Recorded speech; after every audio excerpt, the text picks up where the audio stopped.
Welcome to the Honest to Goodness podcast, where we give you our honest opinions on good entertainment. I'm your host, Kerri. This is my co-host, Morgan, and our mascot, Ambrose, who is making an immediate appearance on the podcast this week. Hey, buddy. He's like, what are you doing? Let me down before I scratch your eyes out. Yep. Oh, man. We're so glad Morgan is back. We've missed having her on the podcast. And Pulling to Andrew Walker and I'm dancing. Sorry. Yeah, Andrew Walker, and was it who was it? It was Aaron. No, it's Ashley. Ashley Williams. Yeah. If you guys don't know, we were a part of Jen Lily's Christmas is Not Canceled. Yeah, Christmas is Not Canceled. They did a game night, and Andrew was on there. Like several people, like Lacey Chabert, Andrew Walker, Paul Green, Ashley Williams, Danica. I think it was Danica. I don't know. I don't think Danica. No, it wasn't Danica. It was Lacey, and it was the host of Home and Family. Cameron Matheson. Yeah, and the blonde that helps her name right now. And then of course Jen. Yeah, and like her assistant that kind of helped her with everything. I want to say it was another guy or two, but I'm like drawing a blank as to who it was. Yeah, it was it Wes Brown? No. It was Charles. It was the guy who plays Charles. Marcus Rosner. Yes, it was him. He was on there. I think that was it. I don't remember, but like basically we were literally just talking about this the other day, is why she's bringing it up. But like when the girls, there was like guys against girls for some of the games, and when the girls would get an answer right, Ashley Williams started like dancing, and she was even like getting up, get up out of her chair and start like literally like doing like this and like she was like dancing all over the place. So then when the guys got an answer right, Andrew, being the class act that he is, got up and started dancing. He's like, just like dancing. So I'm following in Andrew. So cheers to Andrew. The guy was telling me he was taking his shirt off or something. Like, I don't remember. Like there was something like that. It was so funny. But yeah, I think he was acting because he was like doing this. He was like, he pulled his shirt up just a little bit. Yeah. And I think some of them were like, whoa, PG-13 over here. Like, and some of them were like, yeah. It was so hilarious. We were talking about it the other day. I don't even remember what brought it up, but something the other day. But I'm not gonna say it because But anyways. Yeah, I don't remember exactly. Yeah. But yeah, we were talking about it the other day, and we're like, oh boy, cracking up. Remember the little dance off there. It was so funny. It's what inspired us to do our Christmas game night. Yeah. So, which I re-listened to that episode the other day. Oh gosh. I was cracking up. I've got to go back and watch. I've never been able to watch a podcast, and it's so funny because I'm obviously on one, and I can't even watch our own podcast episodes. I need to go back and listen to the ones that you and Nicole did. If you guys can't see that, that's Ambrose that just jumped on my dresser. Yeah. He's still in the frame. But yeah, this episode 8 is what we're going to be talking about of season 9. And this particular episode kind of starts off with a little bit of a monologue, but I loved, and we got to see, like, I don't know if you saw that Ben actually like posted the scene. Yeah, because he said that it was supposed to be like a deleted scene, like yeah, but it actually ended up making it into the episode. Yeah, but it was like in the monologue, so we didn't see the whole scene. So he like posted the whole. Oh, okay. With them actually, you hearing what he was saying and all. Yeah. Okay. But y'all remember that Mike ran for mayor on the platform of fire safety.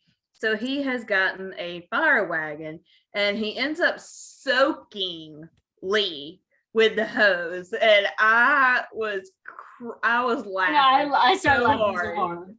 Yes. And like Joseph's reaction, and obviously the kids' reaction, and like Lee's reaction was even funny too. He's like, "Michael, seriously?" Yeah. Like, while laughing, he wasn't actually mad. Yeah, if you see the scene, like I think Ben posted it on Instagram. If you see the actual scene, Lee's like, "Michael, at least wait for a fire." Like, yeah, but he is like soaked. Oh my gosh. Yeah, and Mike's like, "Yeah, well, that's how it works." Well, he's always been accident prone. What do you guys expect? Whoever thought it was a good idea to give Mike the hose, I don't know. At least we know he won't be a part of the firefighting. I guess he's got pretty good aim. I mean, he got Lee right from the start. So. So early on in this episode too, there's actually a little bit of a confrontation between Nathan and Jeffrey, which is kind of funny because you can tell Jeffrey knows there's something between Nathan and May, and he's like, you know, it's not going to be a problem for you if I stay in town, is it? And Nathan's just like, yeah. I don't even remember what he said, but I just remember that. Like, and no, then, Jeffrey, obviously not. Yeah. Yeah, not a problem. Yeah. But then it's not a problem because I think Jeffrey himself, like, you can see him like throughout the episode, like avoiding Nathan. Because, like, come on. Little tiny Jeffrey up against big old tall Nathan, I don't think so. Like, boys, step back before you hurt yourself. How tall is Kevin? Like 6'2"? He's like 6'4". 6'4", yeah. Yeah. So technically, even though I feel like that's tall, because I'm literally like 5 foot even, okay, I'd be like probably to his knees. Okay? Like, taking a picture with Kevin is like taking a picture with the tallest man in the world at the what is it? Mr. Ripley's I think it's like Mr. Ripley's museum or wherever. They have like an actual statue that like is of the exact recording of like the world record holder for tallest man. They literally have like a model of him, like a statue built of him, so you can stand by him and see how tall you would have been up against him if you were living in that time. So you can take a picture. Like, I was up to like literally the dude's shin. Okay. That's kind of how it would be with me and Kevin. I would be either at his hip or his knee. It feels like that. You would be a little tall. You would be a little tall. He'd probably just be like everyone else. He'd probably just prop his arm on my head and be like, you know. Like, really, you did? Like you did when we first met in person?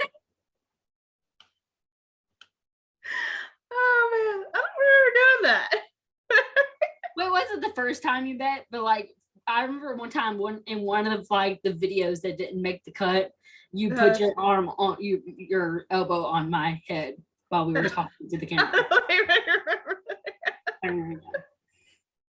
I I will always remember being disrespected. Listen, I'm so used to it that I'm just like, Yeah. No, that is like a weird thing that I miss about my mom was she was like 5'1", and she was like the perfect height for me to like just put my arm around her shoulder. Like I'm like 5'5". yeah. So I was like a good 4 inches taller than her. Yeah. But yeah, I did kind of miss that. But no, I still say we could make best friends with Kevin McGarry. I think so too. I think so too. He would probably wonder where the heck these crazy girls came from, but I think we would hit it off. He'd probably be like, they're weird, but they're good weird. Yeah. I can picture him making fun of our accents.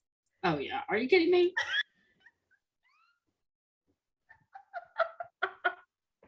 So there you go. Like if you ever had to play a guy from Georgia or Louisiana, hit us up. We'll help you. Just call us. We'll get like I don't know about you guys, but if I like I remember I got into a really big like British kick because like I used to watch a lot of shows with like British people talking, like whether it's like the Bake Off shows or like I always like we've talked about like loving like more of like behind the scenes stuff than the actual shows itself. So like, and of course I'm a huge Marvel fan.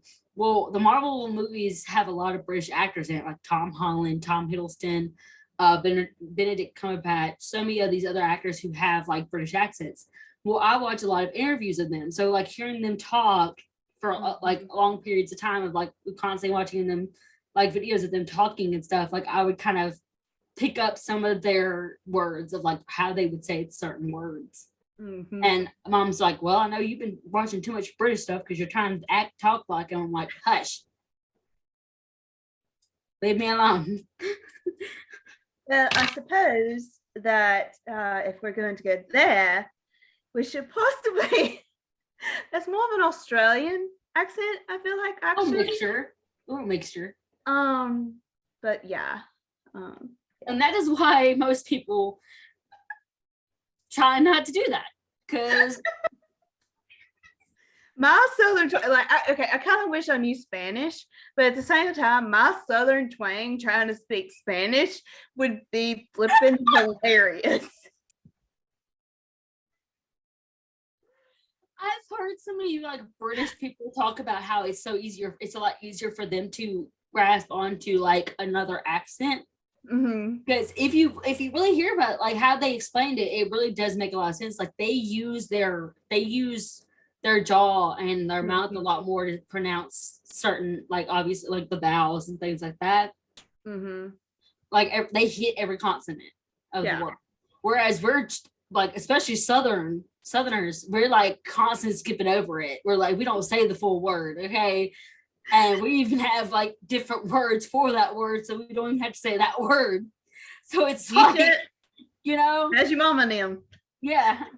Just a hop, skip, how is your mom and like your family? It's like, how your mom and them. Y'all ain't yet. Yeah, just pull you up a chair, sit down. Take a load off. Yeah, exactly. So it's like, whereas they're like full on like pronounce every single consonant of the word. So like when they have to do a Southern accent, all they have to do is relax themselves. Whereas we would probably at the end of the day feel like we just had like our jaw broke and then reconstructed back onto our face. Okay. Yeah. Like, so like whenever I see any kind of like actor who I know is British and I like, for instance, like Tom Holland playing Peter Parker. Okay. He's like a British actor having to play a kid from Brooklyn. Well, not Brooklyn, Queens. Yeah. So it's like, he's not just any American accent. He has to do a kid from Queens. And like all of these, different accents and stuff. It's like, and I'm not a Marvel person, but I think my favorite clip I have seen of Tom Holland, or one of my favorites of him, is when that guy's like, when the guy that's interviewing him is like, why are you pretending to be British? And Tom is like looking so confused, and he was like, in the movie you speak with an American accent, and he was like, yeah. And I he have was a like, dialect coach. I'm doing an accent. The guy's like, but just now you were speaking with a British accent. And he was like, why are you doing that? And he was like, Because I I'm British. am British. And the guy was like, so Spider-Man is British? And he's like, no, like, I'm British, and Peter Parker is from Queens. yeah. So when I'm playing Peter Parker, I have to speak with an American accent. Yeah. The guy's like, funnier, how do you I do that? I don't know if it showed, because in some clips it doesn't show you, but like Connor Mayer, who is also a singer, he was staring that person that was doing the interview to do that.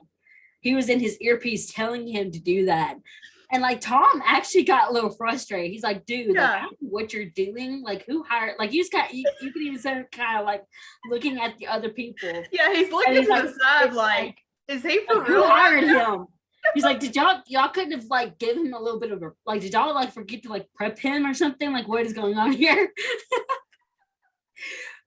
You know, like Connor came out and he's like, oh, of course, of course I get punked. Yeah. And then of course there's the one where Tom walks in on Robert Downey Jr.'s interview. Yeah, and he's like, just because I did this to you does not mean you can come in here and like, you know. Yeah, and then Tom explains that Robert called him in the middle of an interview, and he's like, what are you doing answering your phone in the middle of an interview anyway? He's like, because it's you. If it had been my mom, I'd have been like, oh yeah, I'll call her back. But it's Robert Downey Jr. We're gonna see what he's up to. And you can't blame him, because I think all of us would do that. If a celebrity was FaceTiming you while you were doing an interview, you would answer it, okay? Yeah. If it was your mom, I loved it because he went, he was like, if it was my mom, I would be like, oh, okay. Yeah, it's a face he made. I'm like, Tom, calm down. She's still your mama. It don't matter what age you are. Well, I kind of did it to you yesterday. Literally, we were gonna FaceTime. Yeah. And we like literally had just said, yeah, let's do it. And my phone starts ringing and it's George Lindsay Jr. And I'm like, okay, scratch that. Hang on a minute.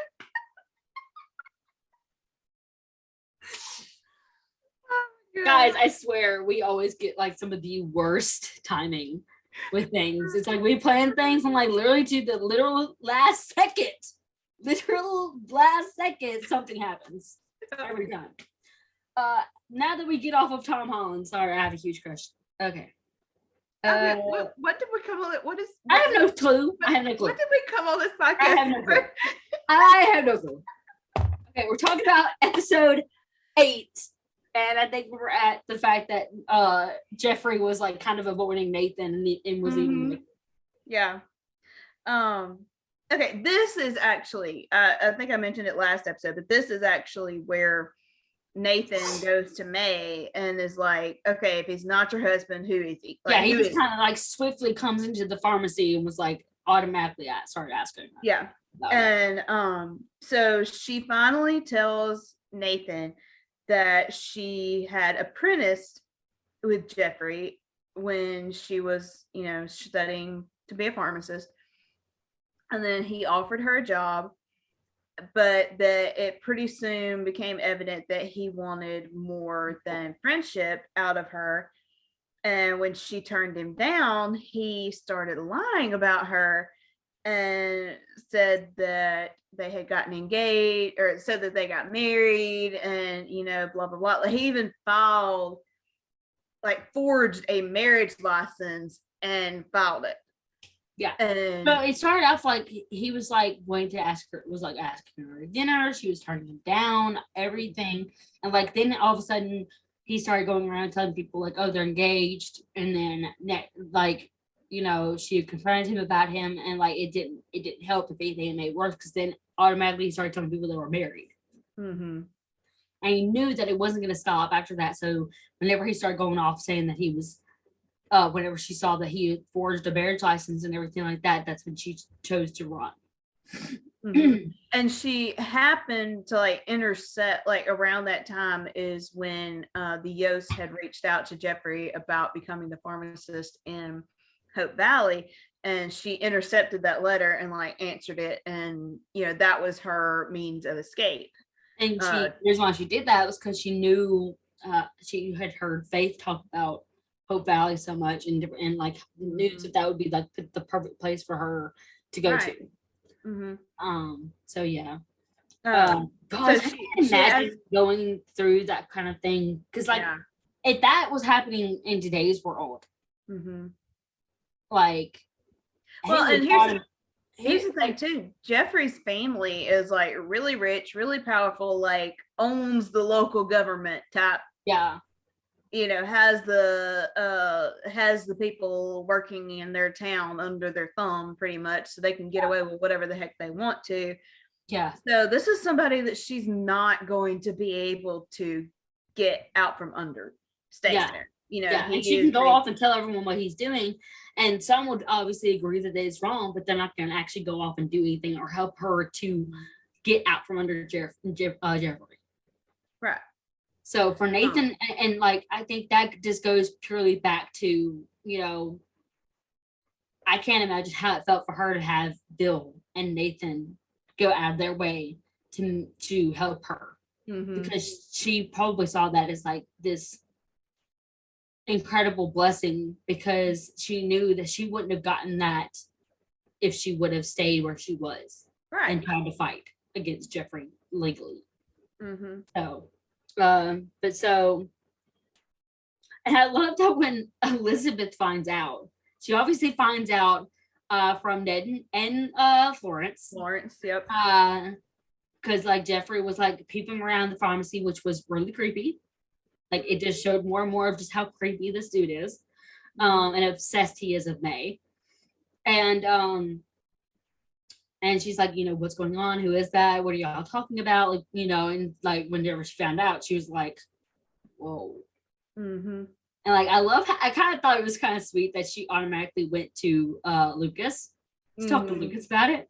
And I love that Lucas is like, well, even if I felt like I could talk to, like, even if I didn't think it was confidential that Nathan told me, I still would have told you. And she's like, oh, really? Okay. I love that little thing between them. Yeah. But I will think that I felt like it was really crazy that she like practically launched herself at him. Yeah, that kiss was a little crazy. Like, okay. Yeah, that kiss was a little on the crazy side, but yep. Yeah. I was like, okay. Going down just a little bit. Yeah. You're still in public in the saloon. With other people around. Yeah, maybe just going down just a little bit. Yeah. But yeah, and the fact that May kind of like in the, but as soon as she's like, talking to Lucas about it, May walks by, she's like, good morning, and like Elizabeth's face is like deer in the headlights. Yeah. Yep. But yeah. And then Jeffrey, okay, so after May and Nathan talk, she's like, you believe me, don't you? And he's like, yeah, I believe you, but we're gonna need proof.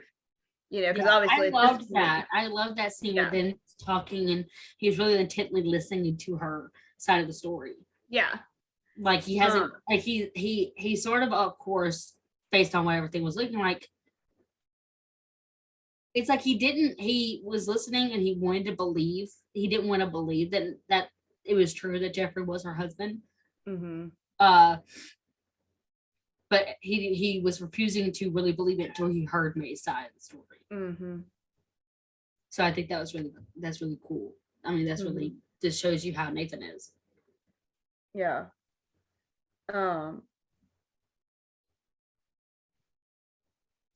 Okay. We already kind of talked about like kind of the next few scenes are we've already kind of talked about part of that, of like how in the previous episode, to be clear, that Mike is upset with Lee because of an editorial he wrote, and Lee and Rosemary discuss being careful with the paper, and of course Rosemary as Juliet is like just hilarious, typical Rosemary. Perfect role for her to try and mimic for this dressing up. And then Jeffrey goes to Nathan and wants him to arrest May on the charges that he filed against her in Chicago. And Nathan doesn't want to do it, obviously. And Jeffrey pretty much lets it be known if he doesn't do it, he's going to, like, threatens Nathan with legal action. Pretty much, like, that he's not carrying out his duty if he doesn't arrest her.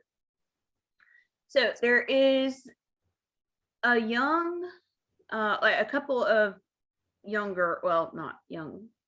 Okay. There are a couple of ladies that come to town with their young children and they are needing help, like finding school supplies and whatever. Well, Lucas runs into them and is like, hey, I know somebody that might be able to help. Would you like to talk to our teacher? Like, she would be very glad to help you. And he invites them to come sit in the saloon while he goes and gets Elizabeth. So he goes to the school to get her, and Elizabeth's like, it's the middle of a school day. Like, I can't just leave the kids and go deal with this, as much as I would love to help. Yeah. So Lucas offers to substitute teach.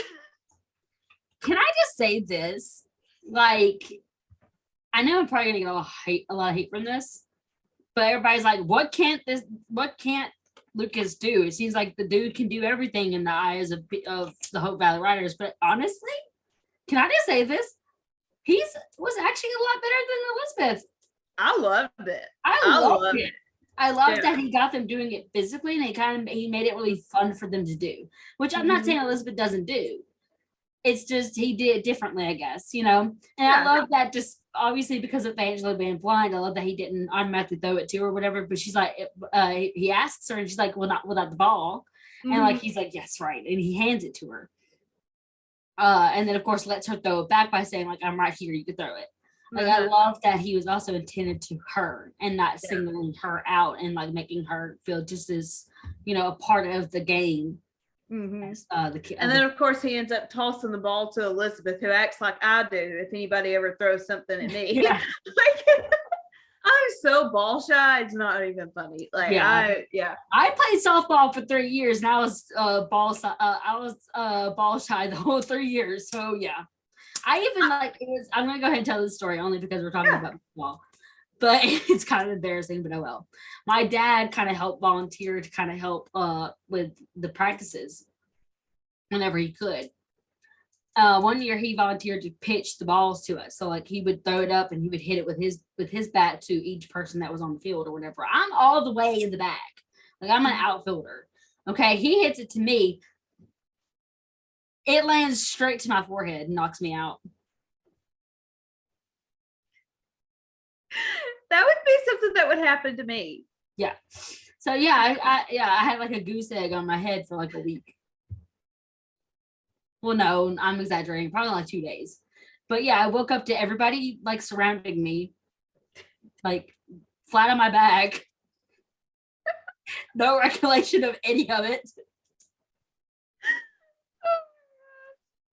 That would be you can definitely say I'm ball shy because that was that would make anybody ball shy. I've never understood why they call them softballs, because they are not. No, they're not soft. They hurt. Yes, when you get hit with them, and I have been hit with them. They have the only thing that is softer is probably the leather that they have it wrapped, but that's it. Even that's barely that much softer than the baseball. I did like 1 year of t-ball. Now my brother did like a year of baseball in our homeschool group, but I did 1 year of t-ball. Hated it, but I actually, like, just playing with my brother as a kid, I actually used to be a darn good pitcher. Like, I could get that ball wherever he wanted me to get it. And then I somehow or another lost that ability. I don't know. But well, I was named the best pitcher on our not the best pitcher, the best batter on our team when I played.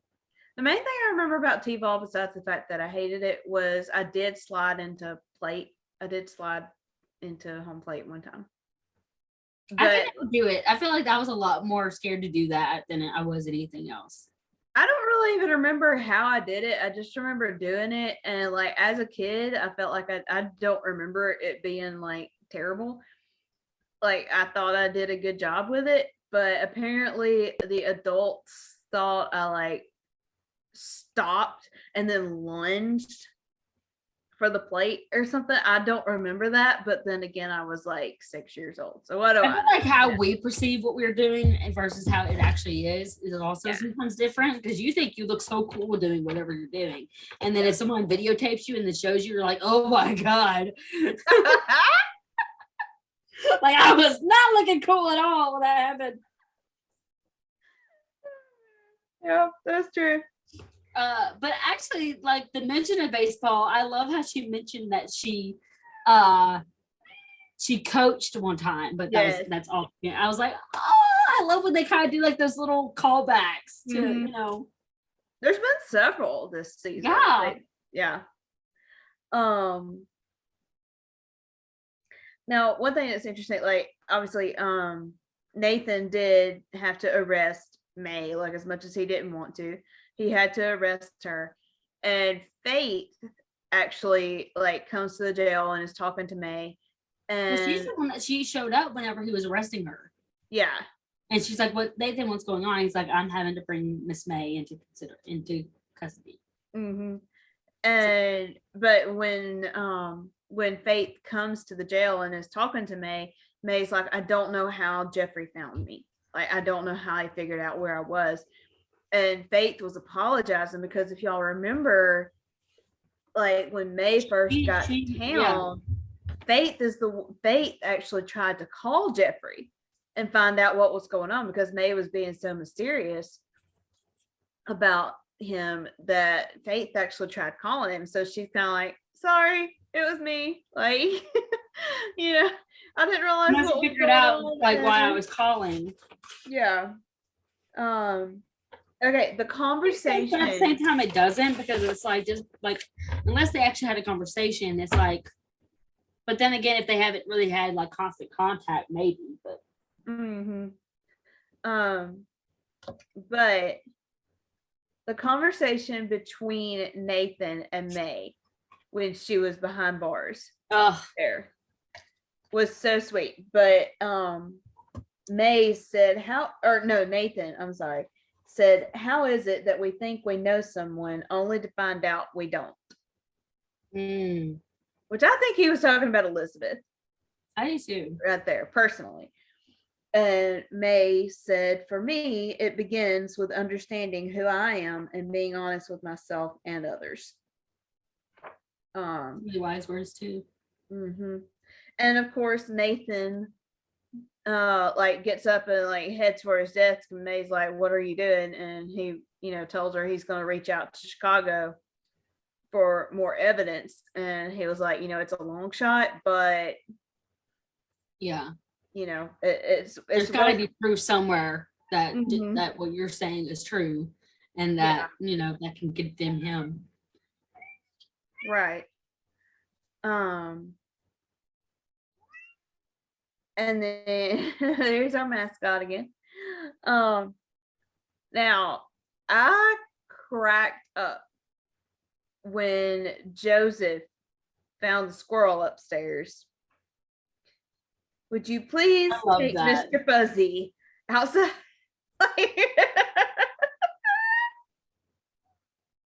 I honestly didn't know what to expect was in the box. Honestly, I feel like if that would have been anyone else, that would have been like slapping Joseph with like a brag or something, like, "Get that out of here right now, get away from me," like just freaking out. So I love that May didn't just go hysterically like crazy. Yeah, that was so hilarious. And when Faith, because like while Faith is at the jail talking to May, Bill is actually at the infirmary. Yeah. Because, and we kind of talked about this last episode of his health issues that he has going on, of his cough, he possibly has pneumonia. He has a huge bruise from his scraffle with Jeffrey. Yeah. I still crack up at the sight of him like in that wheelbarrow. Oh no. And then like Mike coming out and be like, "Oh, great April Fool's joke." He's like, "Oh yeah, that's exactly what this is." Yeah. But I love like Nathan is gone and is talking to Bill about stuff, and Faith gets back and I think asks like how he's feeling or something, and Nathan answers, and Bill's like, I think she was talking to me. You know, Nathan almost was like, oh yeah, forgot. Like, I forgot you're patient. yeah. I love when Faith says Mounties are the mulish They are mulish patients. yes. Oh man. I'm Oh, surprised Bill didn't say. I'm surprised Bill didn't correct her and be like investigator, forensic investigator. It's not Mountie anymore. Yeah. Okay, this was the other quote when I mentioned last episode that some of my favorite quotes from the past couple episodes have been from Ned, but this one was one of my favorites. Miracles do happen, sometimes on their own, but sometimes we need to help make them happen. And I love that because it's like, you know, sometimes God does just like lay something in our laps, and sometimes he opens a door and then helps us as we work towards something, but he doesn't necessarily like just drop the whole thing in our laps. So I really he still gives us the choice. Yeah. Oh, and then the scene that again I mentioned last episode, y'all, it's getting hard to keep, like, our brains, I swear, are so fried right now, and it's getting hard to remember what was in what episode, even with notes. Like it's like hard to keep track of what was in what episode. But that Mike asks Lee if they're even friends anymore, like, because he feels like a friend would not be attacking him the way Lee is in his editorials and stuff. I know, I'm looking at him right now too, and like what's crazy is like Jack is 3 now. I know. Like, y'all, I remember whenever they had him being born right after Jack, Jack Sr. passing away. Yeah. You know, and all of that. Like, it can't be 3 years. But then again, it makes sense because, like, Nathan and Lucas came into town shortly after he was born. Mm-hmm. So it makes sense, but it's just still so, like, wow. I know.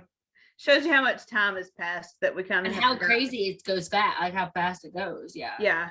And speaking of little Jack, it was so funny when Nathan and Lucas are standing out there talking, and Elizabeth walks up and she tells Nathan that she just left little Jack with Allie, and she's like, he's so good with it. She's so good with him. And he was like, yeah, she's been wanting a little brother or sister, you know, like, you know, kind of, she's after me for, you know, to make this married. Yeah. And she's like, well, you never know. And he was like, oh, she's not fooling me. She just wants a little brother or sister. Like, you know, like, I know it has nothing to do with me her wanting me to be happy in marriage. It's all to do with her own, like, selfish reasons. Yeah.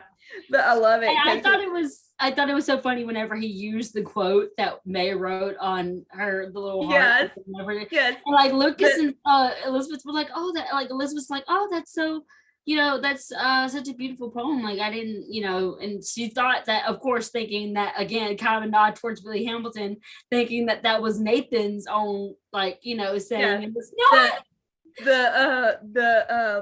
The little quote was, Nathan goes, but what I do know is, and he looks so endearing. Like so sincere, like looking back and forth between Nathan and Elizabeth, like so deadpan serious, and says, but what I do know is that love is the greatest gift because it can't be forced, only freely given.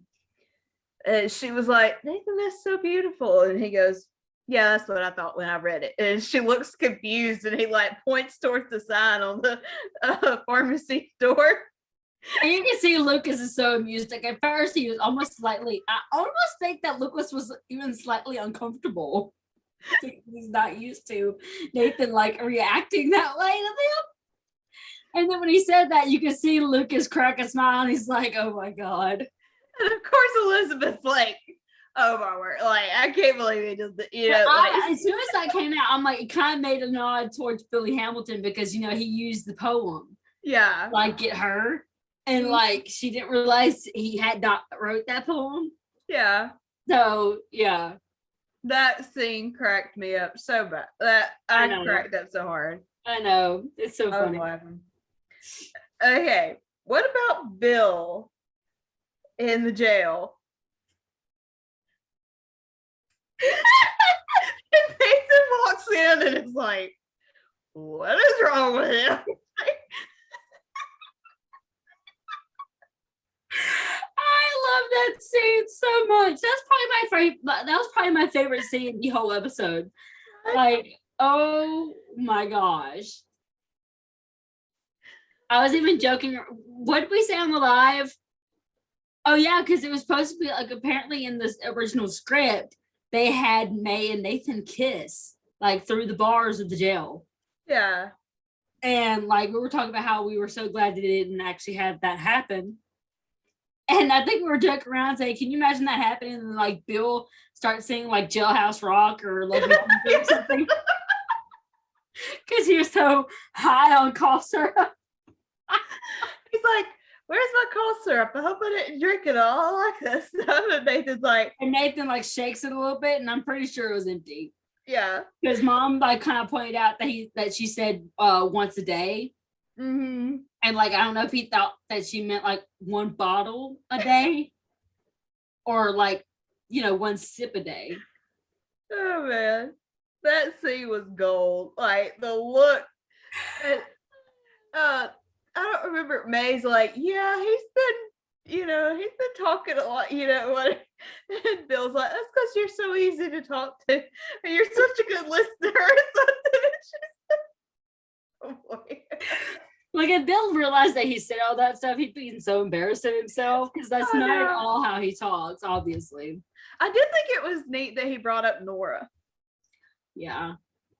Like she hasn't been brought up in forever. Yeah. So I did think that was interesting that she got brought up again there. Yeah. Let me see. I'm losing my place here on the. Oh, we mentioned that Anna, we mentioned this last episode too about Anna renting a room above the cafe so she can stay in Hope Valley.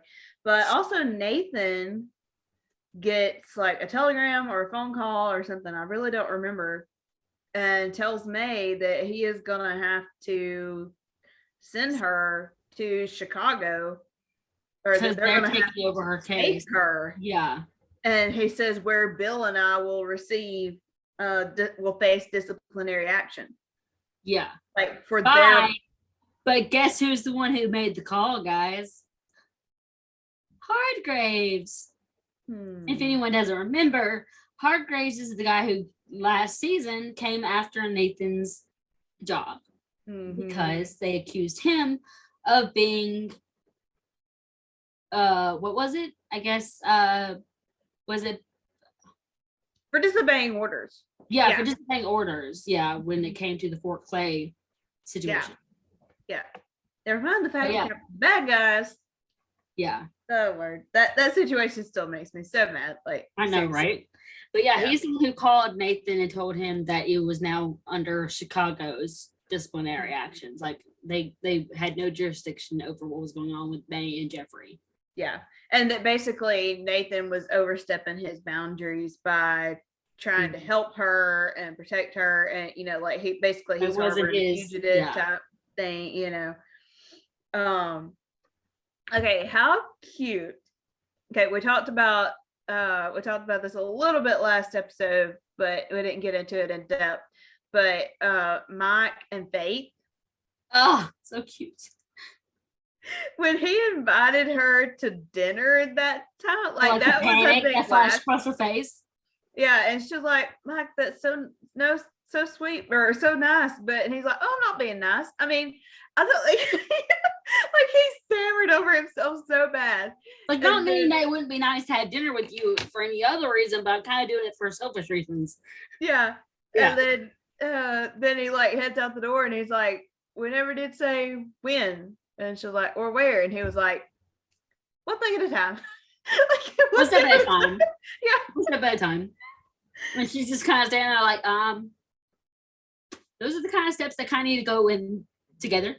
Yeah. But yeah. But on the other hand, it was so stinking cute. Like, it was so adorable.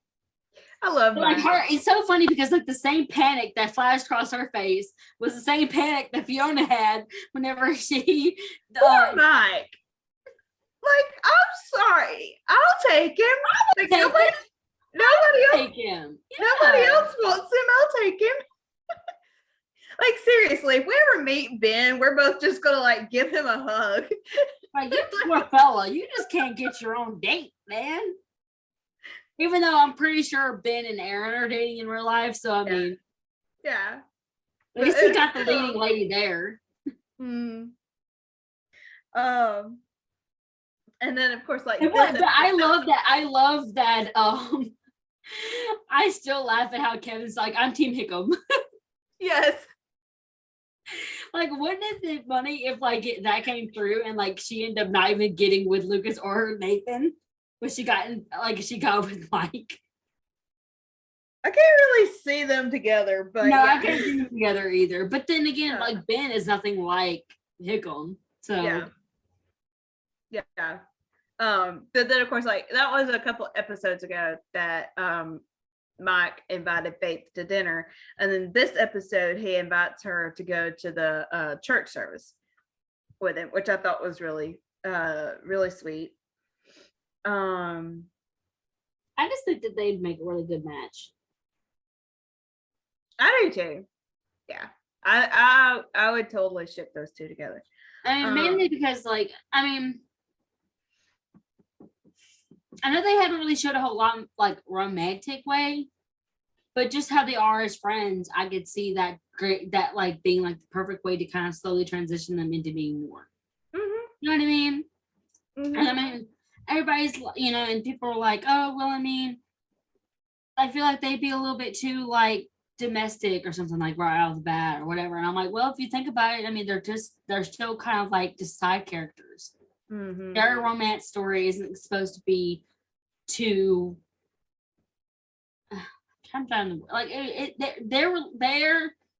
their story would probably be a lot like Ned and Florence's. Mm-hmm.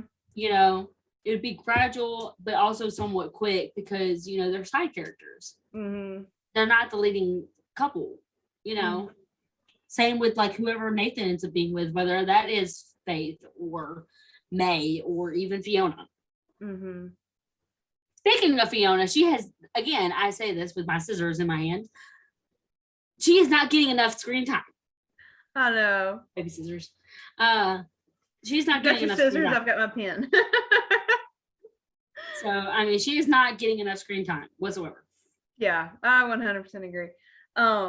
It's funny. I was just thinking about this, that my mom, during, like, she did not watch the series past, like, I don't know, season 4 or, whatever. Like, she had not seen any of it. But because I was so into season 8, she was watching some stuff on YouTube, and she was pretty much saying she basically said that if they did put her with Lucas, that she felt like they needed to bring somebody completely new into town for Nathan. Yeah.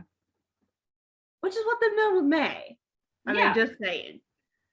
And it's worked out. Yeah. Because I feel like for him, it wouldn't really make sense for him to go with Faith. Right. It wouldn't probably be that big. And I honestly really can't fully see him with Fiona either. Mainly because Fiona is a very independent woman. Mm-hmm. Not saying that Nathan is against independent women. It's just, I feel like I don't think she's the domestic independent. Yeah, woman. She's not the domestic, like May would be the perfect like domestic, independent, strong-willed, like tough woman for him, And like we've already seen how she has been with Allie. With Allie.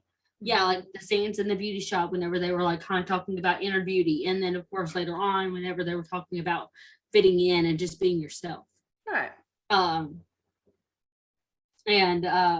you know, and like, I'm not gonna lie to you, the all of a sudden like buddy relationship she was having with Faith, like whenever she first came back and like Faith came into the pharmacy, she's like, Allie, you know, like, I missed you, and like hugged her and all this kind of stuff. I felt like that was a little bit forced, a little bit out of the blue. But like her situation with May, it was different. You know, she was like, she came into the ice cream shop because Robert was in there, and obviously like ice cream, she's a kid, you know, she's not gonna pass up going and getting ice cream. And so with Faith, I'm an adult, and I'm not gonna pass up going to get an ice cream. But like, so she obviously sees that May's there, and obviously May's new, she hasn't met May, so they spark up a conversation that's natural. Oh my gosh, she is so beautiful. Oh my gosh, she's so. He's like, you really think so? He's like, yeah. Hadn't noticed. Just like someone else I know. He's like, man is working. I'm the one that cracks him so much that Nathan's like, the man is working, like calling Robert a man, like, just cracks me up. Yeah. And I mean, you know, it's just like, I feel like her situation with May was very natural. Yeah. You know, than it was with Faith. Yeah. So they had like her, like Amanda Wong and Jada had like a natural chemistry there. Yeah. So, yeah. Speaking of May, and you kind of gave this spoiler last episode. Sorry. That Jeffrey comes to the jail, and Nathan is letting May go, and Jeffrey's like, what are you doing? And Nathan confronts him with the fact that he has discovered that Jeffrey is married. And well, no, he starts off with the fact that he found out that the certificate that he's claiming to be real about between him and May being married is forged. Yeah. And he said, well, you have no proof. He's like, no, but I have proof that you do have a legal binding marriage license with your wife in such and such. I can't remember where she lived. I can't remember what town it was either. Yeah. And where you abandoned her. And you can see like, the face that he makes, like, oh crap. And like May's like just kind of looking at him like, seriously, Jeffrey, just go. Like, what are you even still doing here? Like, I mean, he even tells her, like, I just want to be with you. And she's like, Jeffrey, I don't love you. Just go. Like, this is never gonna happen. Like, just leave. And how about that hug? Now that beats out the hug around the world between him and Elizabeth out of the water. Absolutely. It was so sweet. His face, her face, the way that it was just like, I know, the way he like just naturally hugged her, and she's like, thank you. Like, I understand under the circumstances, obviously he was like, whenever it came with him and Elizabeth's hug, he was like still under shock about the fact that he literally just almost got shot, or could have gotten shot or killed or whatever. But like, it was just like his face and everything, like the little smile he had on his face and everything. It was just like the way her head like perfectly fit underneath his chin. Yes. I was like, yes, so sweet. Amber says he agrees. Oh yeah, I thought it was really sweet. When I think it was Joseph referred to Mike as Mayor Mike. I don't know why, I just thought that was so cute. Was so cute. Like, I don't know what about it was so cute, but it really was. I think I said this in the last podcast episode. I just can't call him Mike. I know. It's always going to be Hickam. I'm sorry. It's always going to be Hickam. Always. I don't know why. Like, this is one of my favorite scenes with him. But when Rosemary and Lee were going to be getting married, and Hickam comes up to her and is talking to her about the doves, like, so I think some of them escaped, and the ones that were left were like too fat to fly or something. Like, I don't remember what the exact deal was, and I just remember him with the doves, and I don't remember like. I don't even remember that. I can't even remember any of that. I really can't. It's so hard to, and it's so crazy because like Rose, like in the first season, I just got done watching the first season, like how Rosemary came into Hope Valley and like was like how she was about Jack. Mm-hmm. I mean, Rosemary like, has to have had the greatest character arc in this show. She has had the best character development because she hasn't changed too much her personality to where it's not realistic. Mm-hmm. But like, you know what I mean? Like, because literally as soon as she came off of that stagecoach and she was like talking about how she's here for her fiance and then turns around and sees Jack and was like obviously made the connection that it was Jack she was talking about. Mm-hmm. Everyone automatically hated her with every ounce of being inside of them. Oh yes. Okay, we hated her guts. Okay. Like she was the most hated character on that show. Mm-hmm. Okay, we were so sick of her. Yep. We like couldn't wait for her to get back on that stagecoach and leave town. And now we couldn't imagine her leaving the show because I'm pretty sure if Rosemary and Lee leave that show, you best bet nobody be watching it ever again. Yeah. So and that's so funny, like how So yeah. In that scene, another one of my favorite quotes from, I feel like these last few episodes have had some really good lines in them. But I love when Joseph said, "Don't look to see yourself in one another. Instead, look to see someone God uniquely created to be themselves." Oh, I love that. Because in this day and time, especially, like people try to fit you into this mold. It's like everybody expects everybody to be the same. Mm-hmm. And we're not. Like, I mean, as much as me and Morgan everybody should share the same opinions, the same likes, dislikes, the same views on certain subjects. Yeah. It's like, you know, it's never going to be that way. Yeah, and it would be boring if it was. Yeah, like, exactly. It really would be. Nobody would even be able to have, you know, because some of the best relationships thrive off of being different. Mm-hmm. Opposites attract. Yeah. Mm-hmm. I mean, Lee and Rosemary, like I shared this to you, I think it was the other day, and I want to share it with on here. I think I sent you a picture of what it said. Like talking about opposites attract. I think it was on Messenger. On Messenger? Yeah, I think so.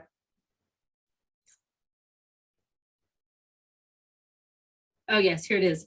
I texted her, I said, who did this remind you of? Who does this remind you of? And it says, a calm husband and a dramatic wife go perfectly together. And Kerri automatically replied back, Lee and Rosie. Yep. And that does fit them to like a T. Mm-hmm. So yep, they are like, yeah. So that whole thing, like this particular episode kind of ends like with what I'm fixing to talk about.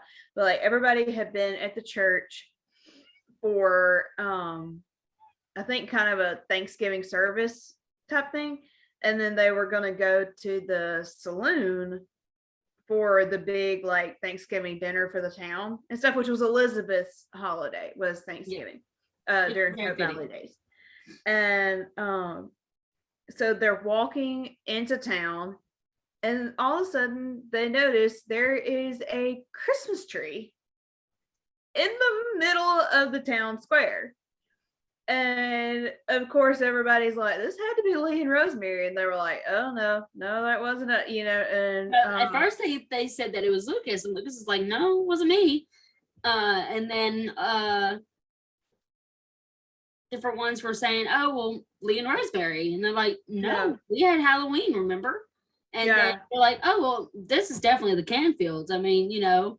Yeah, and they were like, no, no, and they were not like, us. it must be the mayor. And he's Yeah, like, and like Nathan's like, no. oh, Mayor, I mean, this must have been you. He's like, Mhm. no, nobody figures it out. So they just started singing Oh, come all you faithful. Come All You Faithful, which I thought was very fitting. I love that they did like Mhm.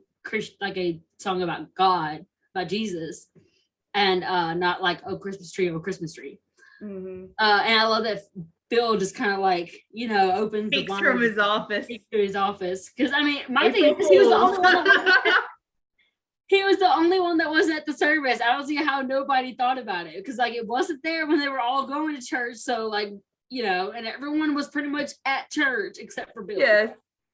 So, which I think they did ask him before if he was going to church, and he's like, Yeah, no. Mike did. Because when he- Mike invited Faith, he was like, Bill, you coming? He was like, no, I'm gonna go get some rest. And he was like, said something to him about he never really did anything for April Fools. And he was like, well, you never know. I'm maybe gonna pull off the biggest April Fools. Yeah, whatever. I don't remember. I might be gonna fool you all or something like that. I don't remember how he words it. But yeah, Elizabeth starts singing "Oh Come All You Faithful," and y'all know I want to sing right now, but I will refrain. Really, you refraining from singing? This is This is definitely going down in history. Although, actually, that's kind of comical to use the word refrain from singing, since you sing a refrain. Like.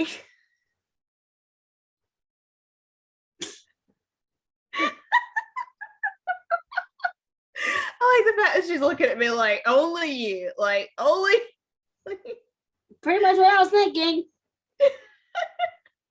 Sorry, if you guys are wondering what I'm doing, my cat loves to pick my computer chair, and it's cloth, and so like I'm picking little strings of fabric off of my chair. I was doing in the last video too, so sorry. But Lee had ended up writing a new editorial. Actually, I think I'm not 100% sure what it was about. I think he was actually kind of complimenting Mike on like he was complimenting him about the Hope Valley days and like what he's done with Hope Valley. Yeah. And I liked the fact that Mike came and thanked Lee for the editorial, that Lee kind of made up for the previous editorial he had written, kind of realized that he took it too far. Like wrote a new editorial. Love their friendship. I do. Yeah. I love their friendship. Well, I mean, if you think about it, they worked very closely together. Yeah. Yeah. Well, I mean, he worked for him for a long time, because I remember whenever he was talking to Faith about, one of the things that we haven't really talked about was like how he gave Faith advice because of concerning the infirmary. Mm-hmm. She'd been kind of struggling with it because it's a private practice, but at the same time, it's not. Mm-hmm. That once she took it, it became a private infirmary and not the Hope Valley infirmary. Mm-hmm. And all that kind of stuff, and like her burning the infirmary sign and everything like that. But whenever she was really struggling about whether like how to go about it all, he goes kind of like down his whole history.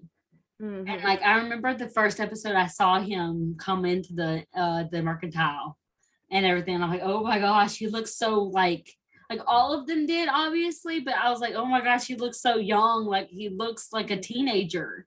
It was crazy. And like him talking about how he worked at the mercantile, and then when Lee came, he helped him with the sawmill, where Rosie called him a lumberjack. Yeah, where he calls her lumberjack, she calls him lumberjack, and then now he started working at Gallon Petroleum. Now he owns the majority of the petroleum, and now he's mayor. Yeah, now he's mayor. Yeah. Mm-hmm. So I mean, yeah, I've loved everything about their dynamic over the last couple episodes. It has been really, really good. Yeah.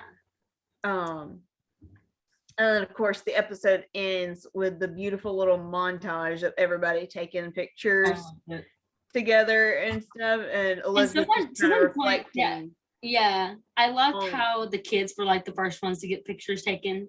Yes. And then I love that it goes to Allie and Nathan, and like his face is so awkward, obviously, like being like the shy little awkward Nathan.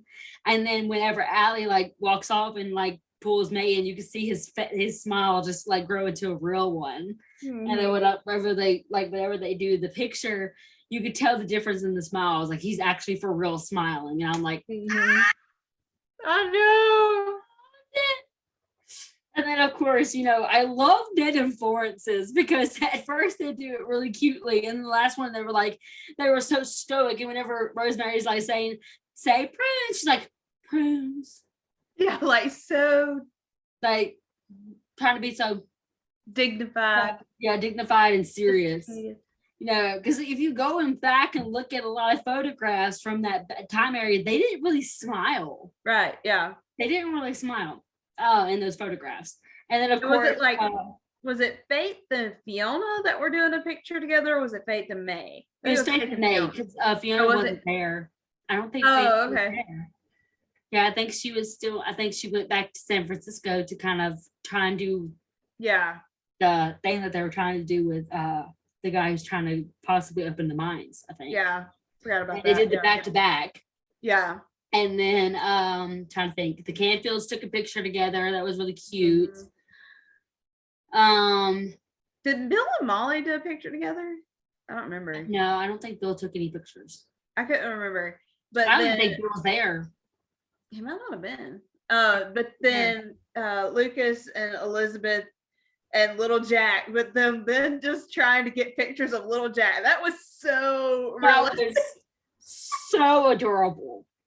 So adorable. Oh my gosh. I loved him just like chillaxing in the chair, like with his arm like in it, like him like laying in it, and then like them both running after him and like trying to get him up and like getting him like, and then they finally just like took a picture of all three of them together, and he still was like, at first he said like prunes, and that he was smiling, but as soon as the camera clicked, his face went down and he was like doing a really funny face. I love that one. And of course Lee and Rosemary, she was sitting down, she was like straightening him, and like he was trying to straighten, and she's like, stop fidgeting. He's like, I'm not fidgeting. Yeah. And then like Mike was going to take obviously like, because Lee and Rosemary were doing the pictures. Yeah. And then whenever it was their turn to do the pictures, Mike was like going to take pictures, and he would like, yes, the flash, which I thought was so funny. Yes. Oh man. Yeah. That is so awesome. Yeah. I really I've been really enjoying these past couple of episodes. I've honestly enjoyed the most of the season, really. Mm-hmm. So yeah, I agree. I feel like I've watched episode 9. Morgan hasn't watched it yet, but I feel like, and I'm sure we'll go into more depth with this in our episode about episode 9, but I feel like it's been like really drilled into me to not just take somebody else's word for what happens. Yeah. And we're not meaning this in a defense to that person. Yeah, no. Because because everybody interprets things differently. Yeah, everybody has their own perception of it. Yeah. Like what they're seeing it through, what filter. And like me and Morgan, I feel like have a tendency to try to come at things from like 100 different angles. Yeah, like we could see why they thought that this particular scene was inappropriate. Yeah. But we could also see where it kind of in a way makes sense. It was nowhere near what we like. And some of the people, some of it wasn't even my best advice is to like use your own judgment. Use your own judgment. For first of all, like they knew that me and Kerri had not watched the episode yet, mm-hmm. and they were kind of telling us what was going on in the episode, mm-hmm. and from their point of view. Mm-hmm. But when Kerri watched it, she got a whole different take, even though she had heard that that impersonation of that scene. She still saw it in a totally different scene. Right. And so before you start taking people's opinions of, like, for instance, of this show, for many people who haven't watched the show, they're seeing all these negative responses. They're like, oh, well, then I don't want to watch the show because, like, it sounds to me like it's just going to be bad. Mm-hmm. But once you start watching it, you get your own opinion of it. Yeah. Well, and you get the bigger picture, I feel like was a big thing to me. Cause like, they didn't tell us all what was going on that caused this particular event to happen. Right. Yeah. And it just the way it was presented to us. And again, no offense to anybody that was saying it, because we realized y'all were just giving us your impression of it. But like when I watched it, I was like, it was presented to me as if such and such happened, and that's not what happened at all. Like that's, like I felt like things had been taken out of context, but I also felt like that was partially just some people's emotions over it, which I get. Like, I'm definitely not going to fault people for feeling the way they do about it. But when I watched it, I went, yeah, no, that's not what happened, so, I mean, yeah, they probably could have chose a different person. Yeah. But at the same time, maybe not. And I mean, to me, it made sense. But again, like, that's me. Yeah. But, and I haven't watched it yet, so I can't even give my full view of it yet. Yeah. So, but I feel like I would probably agree more towards Kerri. No offense to the person that was giving their interpretation, because once again, I feel like a lot of people still are holding on to the damage that was caused by season 8 finale, which I completely understand. Once again, we've been very considerate of everyone that has come out to us and be like, we love that you guys are giving all honest opinions about things, but this is just how we feel, like how I feel about it. And, and we're like, that's fine. We totally understand. Like, we're not all going to agree with how things are, we're not all going to agree on how to move on from season 8, because trust me, and Kerri were heartbroken. Mm-hmm. We were heartbroken. We were mad. And we were honestly, a lot of our major anger problem was not at all because Lucas got chose. It was because of how it happened and why it happened and who made the decision and how it was done. Yeah. It had nothing to do with Lucas. To all the people that have reached out to us who are Lucas fans, you've all came out to us and be like, thank you for not being angry at the fact that Lucas got chose, but the fact that how he got chose. Like, we totally understand. We don't know what, And to be fair to them, there's some of them that don't like it either. Yeah. Like, a lot of people, they kind of ruined it for us, because it's like, we should have gotten an actual real, we should have really gotten chosen, not been like an afterthought. Mm-hmm. It kind of even goes back to, like for some of us, a lot of people don't see the chemistry between May and Nathan. Mm-hmm. We saw and a lot of, like, we've even talked to some Lucas fans, and they're like, we never saw the chemistry between Elizabeth and Nathan. And me and Kerri have been like, I mean, it was right there in your face. I mean, I don't see how you couldn't see it, but how could you not? Like, it's a blazing fire in front of you. Off the face. Yeah. But the same thing is happening again with Nay and Nathan. A lot of Nathan people that we're good friends with do not see the chemistry between them. And I'm like, yeah, it may not be as like in your face as Nathan and Elizabeth's, but it's there. And there's some of them going to be like, it's not going to be like, yeah, I mean, it's not going to be, yeah. And I mean, it's not even going to be like that. And like, for instance, we can't see the chemistry between Nathan and Faith. And yet some people in the very little scenes that we've gotten have been like, oh, it's like right there. I mean, we see what they're doing. They're just they're just using Mike and they're just using Hickam and May to kind of make their story be slow or whatever. And I'm like, I mean, I can see that, but it's like, doesn't say. I see them being very good friends, very good allies. I just don't see them being. Like, we need more of like men and women being just friends and like that dynamic.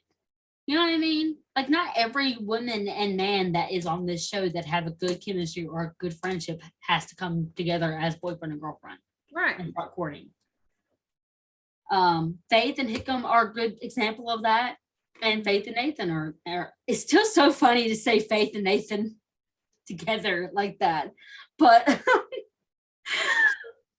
like, those two like pairings are like the best pairings to show you that a man and a woman can be just friends. Yeah. So So, and even Mike and Fiona. Yeah, that's what I said. Mike and Fiona and Nathan. It's midnight. I'm like, sorry. My brain is shutting down over here. So I'm sorry that I missed the name there, but yeah, it's okay. I'll forgive you. But yeah, I mean, back to what it was like. I mean, everyone's interpretation is gonna be different. Some people are gonna love, like a lot of people have even gotten a little upset with me on our lives because I said that I don't like Fiona and Hickam together. And they're like, oh my gosh, like no, like Hickam deserves a girl like Fiona and all this kind of stuff. And I'm like, I'm not saying he don't deserve a girl. I'm just saying he don't like, I don't really like his pairing with Fiona. Yeah. I do like him with Faith. Yeah. And I feel, and honestly, like I wouldn't be against Fiona and Nathan being together because of we know that the chemistry that Kevin and Kayla have and possibilities that they could bring to these two particular characters being together would be amazing.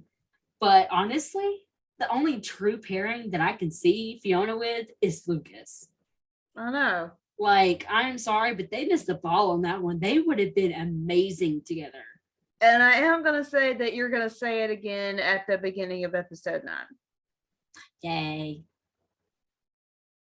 But they had a lot of dynamic scenes, like them getting mad at each other, or more so Lucas being mad at Fiona because of everything. They even had their flipping outfits coordinating in season 8. They still do. They still do, y'all. They do.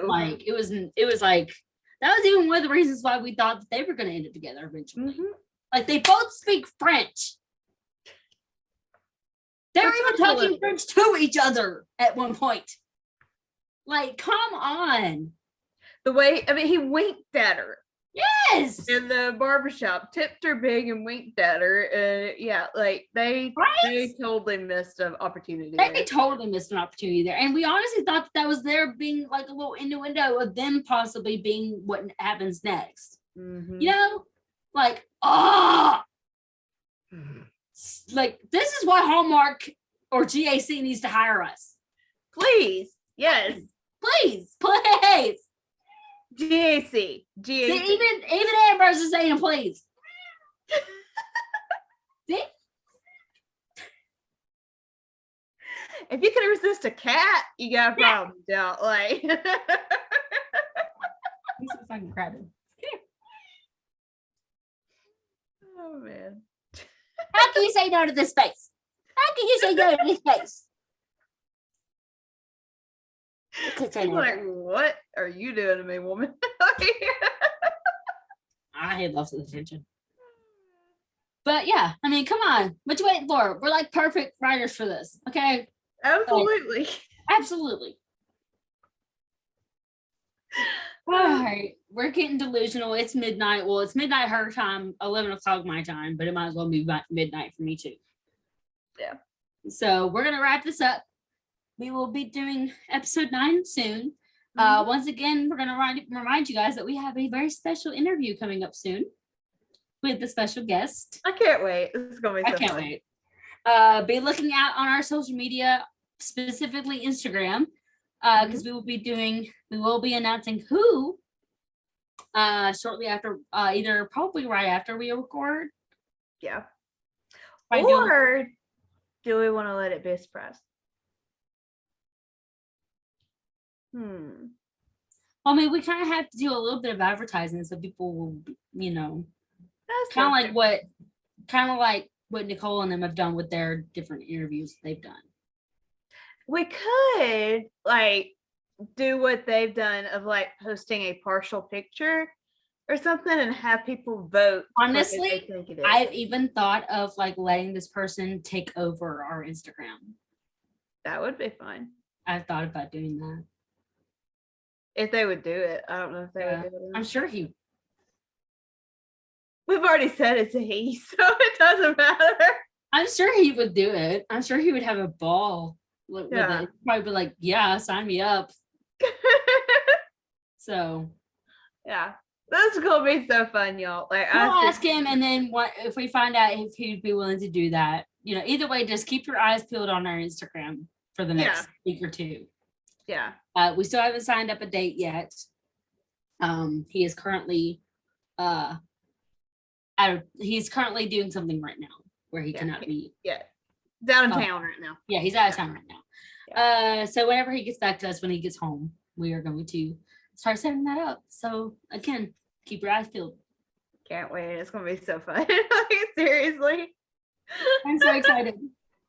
Yeah. And to the person, if you're actually watching this right now, to kind of get a feel of how we are, hi. Yeah. I don't blame you for trying to like kind of get a little bit of a feel of who we are before you come on here and get like freaked out because we're crazy little Southern women. But yeah. Okay. Like, seriously, he's probably gonna be like, what the heck did I just get myself into? No, I don't know. Like, this is usually not how these podcast women are. Like, what is going on? I don't know. Like, I feel like, I don't know, maybe it's just me, but I feel like we're pretty likable. And I feel like we could pretty easily make friends with most of these people. Like, I don't think any of them would truly be scared off. I mean, we're not like tooting our own horn or trying to be like, you know, like we're just so great. But I mean, I think we are. But okay. You don't think so? Why are you watching this? You can log off. You've been watching this for like an hour. Obviously, we're entertaining enough for you to watch us for an hour. So, like I said, it's 11, 12 o'clock. We're getting delusional. Oh, man. Oh, my word. Oh, my gosh. You know you guys have missed me. But yeah, we seriously have. When we were FaceTiming earlier, I was like, they're gonna be so happy you're back. Like, just the stupidity that we get into. Like, seriously. Yeah. We got on our live last night, and it was like the first live we'd done in I don't know how long. We didn't even get 10 minutes into it, and I was like starting to laugh so hard I wasn't breathing again. I was like, oh, word, here we go. I don't know how many times I've heard, breathe, Kerri, breathe.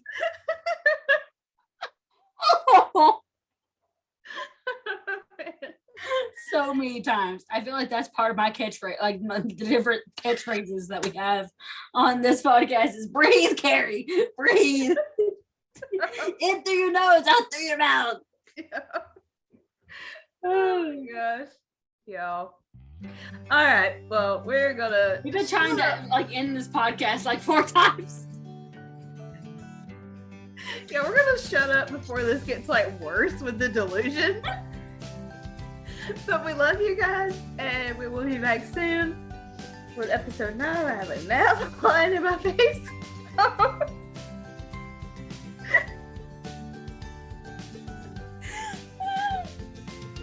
my gosh. We'll be back soon with our review, recap, whatever you want to call it, on episode 9. I almost knocked my sign down with my wall. I'm sorry. We love you guys. Comment, subscribe, like, share on your social medias. Look out for our Instagram at Honest Goodness Pod. Mm-hmm. That's a weird name. That was all we could do. We love you guys. Thank you again for watching us despite the delirium and ridiculousness and the hour-long podcast episodes. You are fully dedicated, and we are fully grateful. Bye! Bye, guys. We love you.